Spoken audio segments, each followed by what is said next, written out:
नमस्कार विद्यार्थी व पालक मित्रांनो, करिअर मेकिंग गायडन्स यूट्यूब चॅनलमध्ये मी स्वतः डॉक्टर राजकुमार आडकर आपल्या सर्व विद्यार्थी आणि पालकांचे हार्दिक स्वागत करतो।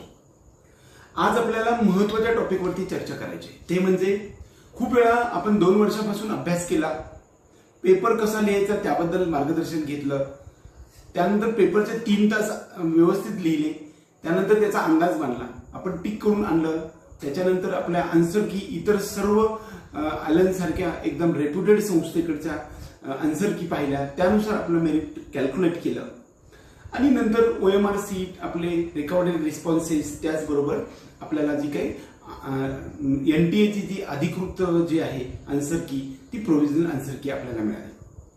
आज संध्याकाळी म्हणजे उद्या संध्याकाळी 4 सप्टेंबर 2022 पर्यंत तुमचे रेकॉर्डेड रिस्पॉन्सेस, OMR सीट वरील तुमचे असणारे सर्व OMR सीट वरती तुम्ही काय जी काही रेकॉर्डिंग केलेले ते, त्याचबरोबर आन्सर की वरती तुम्हाला चॅलेंज करणारे दिवस उद्या संध्याकाळी संपून जाईल।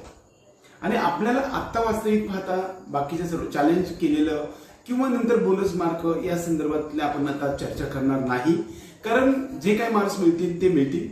आपण वस्तुस्थिती ज्यावेळेस आपल्या हातात रिझल्ट 7 सप्टेंबर 2022 ला येईल आणि त्यानंतर आपली जी प्रत्यक्ष ऍडमिशन काउन्सिलिंग प्रोसेस चालू होईल, त्या संदर्भात आपल्याला सुरुवातीला आज डिस्कशन करायचं आहे।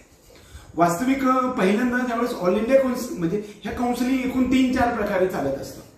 बघा, पहिल्यांदा विस्तृत माहिती तुम्हाला थोडक्यात घ्या। मला वाटते सर्व विद्यार्थी आणि पालकांनी थोडंसं पेन आणि कागद घेऊन बसलं तर बरं होतंय असं मला वाटतंय।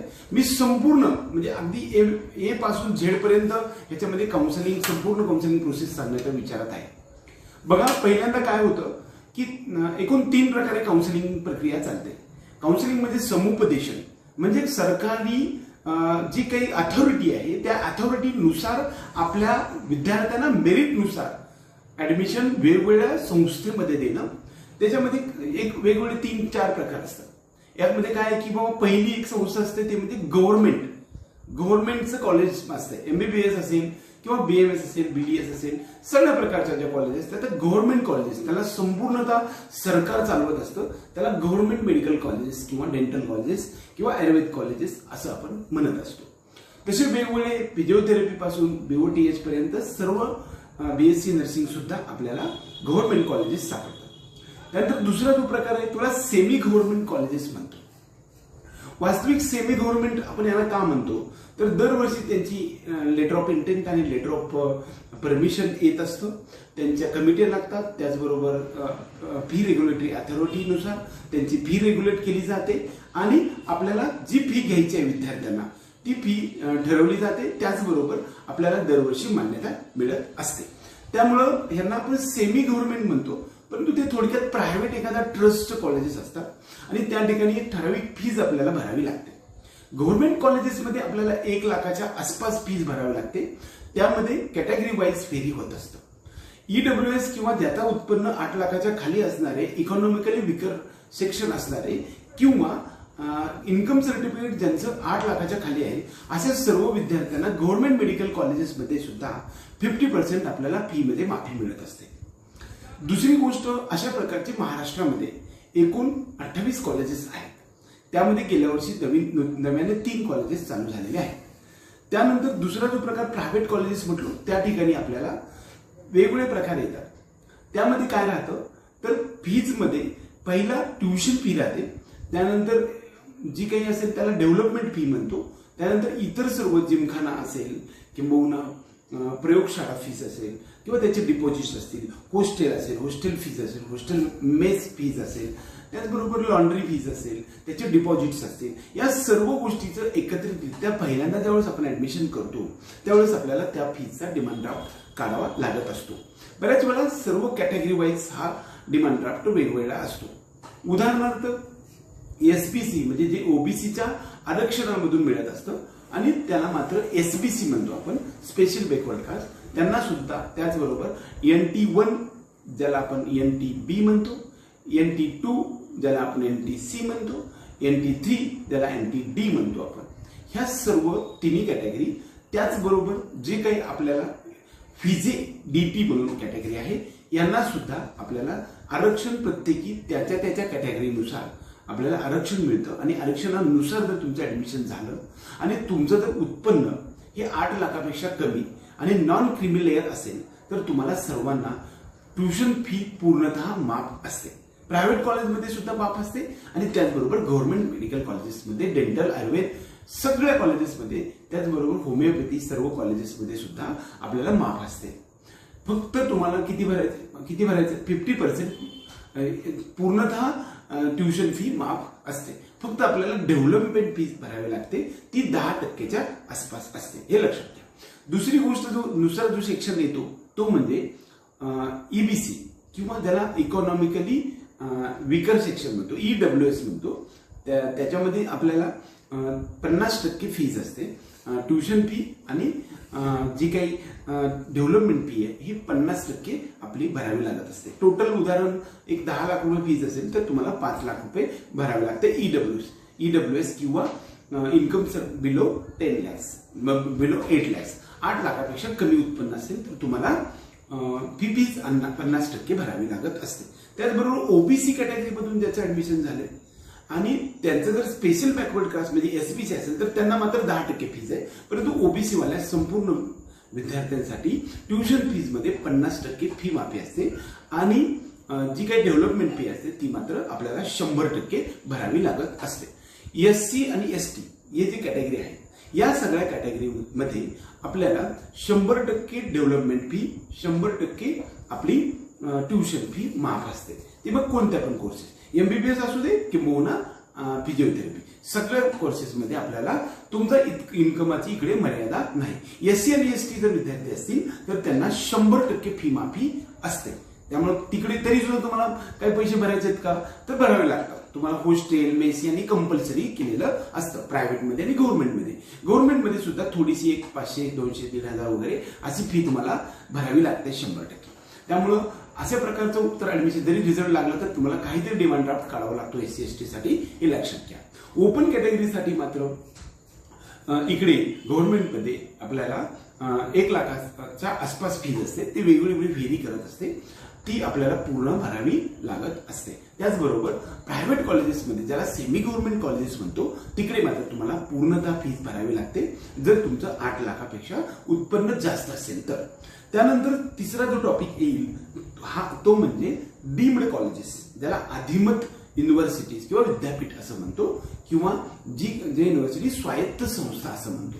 ह्याचे जे सर्टिफिकेट्स आहेत ना ते त्यांच्या युनिव्हर्सिटीचे मिळतात, परंतु गव्हर्नमेंटची पूर्णतः त्यांना मान्यता असते. या गव्हर्नमेंट मान्यतानुसार असणाऱ्या संपूर्ण भारत देशामध्ये एकूण 49 युनिव्हर्सिटीज आहेत. त्यामध्ये महाराष्ट्रामध्ये 12 आणि कर्नाटकमध्ये 11 युनिव्हर्सिटीज आहेत. म्हणजे या जवळपास 23 युनिव्हर्सिटीज आपल्या परिसरामध्ये आहेत की या ठिकाणी दरम्यान सगळे मिळून 10 लाखाच्या पासून ते 25 लाखापर्यंत फीज असते. इकडे तुम्हाला कसल्याही प्रकारचं कॅटेगरी मधलं मेरिट मधलं बेनिफिट मिळणार नाही, त्याचबरोबर फीज मधलं सुद्धा बेनिफिट मिळणार नाही. एकंदरीत लक्षात आलं का? याच्यासाठी डीम्ड युनिव्हर्सिटीजमध्ये बघा MBBS, BDS, BAMS त्याचबरोबर BHMS सुद्धा 1-2 कॉलेजेस आहेत. डीम्ड मध्ये PHC नर्सिंग, फिजिओथेरपी हे सुद्धा डीम्ड कॉलेजेसचे कोर्सेस आहेत आणि या ठिकाणी मात्र तुम्हाला 100% फी भरावी लागत असते आणि याची थोडीशी हायर साईडला फीज असते. आपल्याला काउन्सिलिंग सुरुवात होताना कशी होईल आणि कशावरती ऍडमिशन मिळेल, त्यावेळेस याच्यामध्ये 3 प्रकारचे काउन्सिलिंग असतात. पहिली गोष्ट एक तर ऑल इंडिया काउन्सिलिंग, त्याचबरोबर स्टेट काउन्सिलिंग आणि तिसरा जो प्रकार असतो तो म्हणजे open state domicile open domicile state counselling असं म्हणतो आपण. ओपन स्टेट्स मधून सुद्धा आपल्याला सगळ्या राज्यामध्ये जाता येत नाही. जे काही ओपन डोमिसाइल स्टेट्स असतात त्यामध्ये तुम्हाला आपल्याला जाऊन ऍडमिशन घेता येऊ शकतं. दुसरी गोष्ट ऑल इंडिया कोटाचं जे आहे ती प्रोसेस mcc.nic.in या वेबसाईटवरती पहिल्यांदा प्रोसेस चालू होते. 7 तारखेला आपल्याला ज्यावेळेस रिझल्ट येईल त्यावेळेस त्या रिझल्टमध्ये आपल्याला आपलं स्वतःचं नाव, त्याचबरोबर आईचं वडिलाचं नाव आणि त्याचबरोबर आपला येणारा स्कोर, आपल्याला प्रत्येक कॅटेगरी वाईज आपला पर्सेंटाईल, त्याचबरोबर आपला संपूर्ण ऑल इंडियामध्ये असणारा युनिक रँक काउन्सिलिंग साठीचा असतो आणि दुसरा प्रकार आपल्या कॅटेगरीनुसारचा जो आपला रँक असतो तो त्याच्यावरती मेन्शन केलेला असतो। त्याचबरोबर आपल्याला किती विद्यार्थ्यांनी फॉर्म भरले आणि पर्सेंटाईल किती असतील आणि किती विद्यार्थी एलिजिबल राहिले आणि एलिजिबिलिटी क्रायटेरिया सुद्धा आपल्या स्कोर कार्डवरती असतो। हे सगळं आपल्याला मिळाल्यानंतर आपल्याला एक ऑल इंडिया रँक येतो। मग ह्या ऑल इंडिया रँक वरती ऍडमिशन प्रोसेस होत असते, मार्क्स वरती ऍडमिशन प्रोसेस होत नसते। हे पहिला कन्सेप्ट लक्षात घ्या। त्याच्यासाठी पाठीमागे मी टाय ब्रेकिंग रूल सांगितला होता, ज्याला हायर मार्क बायोलॉजीमध्ये, त्यानंतर केमिस्ट्रीमध्ये, त्यानंतर फिजिक्समध्ये, नंतर निगेटिव्ह जे काही मार्क्सचे ट्रायल्स असतील, ह्या सगळ्या गोष्टींवरून तुम्हाला युनिक रँक दिला जातो आणि त्या unique all India rank AIR म्हणतो आपण, ऑल इंडिया रँक मधून ऑल इंडिया काउन्सिलिंगमध्ये, ऑल इंडिया कोट्यामधून MCC थ्रू संपूर्ण भारत देशामधलं पहिलं काउन्सिलिंग चालू होतं। ते रिझल्ट डिक्लेअर होण्यानंतर 7 ते 10 दिवसामध्ये, म्हणजे 7 तारखेपासून 15 ते 17 तारखेपर्यंत आपल्याला ऑल इंडिया काउन्सिलिंगचा एक राऊंड होतो।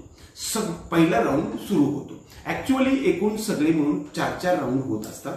ह्या वर्षी एक नवीन नियम आलेला आहे की सेकंड राऊंड नंतर मात्र तुम्ही तुमचं पहिल्या सेकंड राऊंडला जे मिळालेलं कॉलेज आहे ते तुमचं फायनल होईल। तिथून पुढे मॉपअप राऊंड मध्ये आपल्याला भाग घेता येणार नाही, तुम्हाला ते कॉलेज फायनल करावं लागेल। असा NMCचा रूल गेल्या वर्षी बनलेला आहे। वास्तविक गेल्या त्याच्या अगोदरच्या वर्षी किंवा नेहमी ऑल इंडिया रँक मधला ऑल इंडिया राऊंड मध्ये MCC मधून चालणाऱ्या ऑल इंडिया कोट्यामध्ये काय काय भाग घेत असतं ते मी सांगतो तुम्हाला।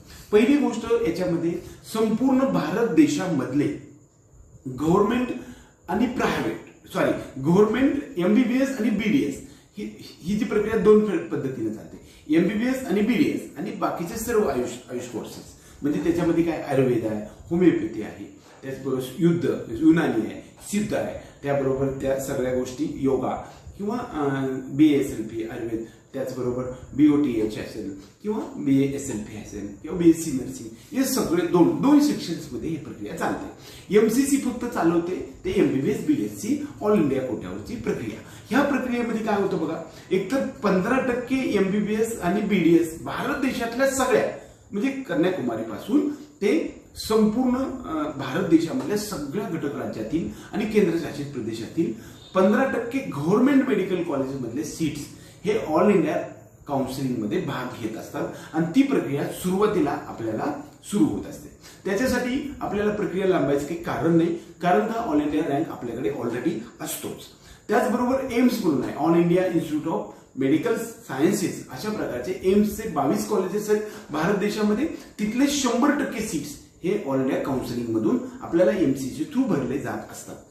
जिपमरचे सुद्धा, जिपमर म्हणजे Jawaharlal institute of post medical education and research centre जे आहे ते कॉलेज आपल्याला 2 आहेत, ते म्हणजे पॉंडिचेरी आणि कराईकाल। पॉंडिचेरीमध्ये 150 सीट्स आणि कराईकालमध्ये 50 सीट्स असणारं टॉपचं आंतरराष्ट्रीय दर्जाचं जिपमर नावाचं कॉलेज आहे। ती 2020 पर्यंत आपल्याला जिपमरची वेगळी एक्झाम घेतली जाईल।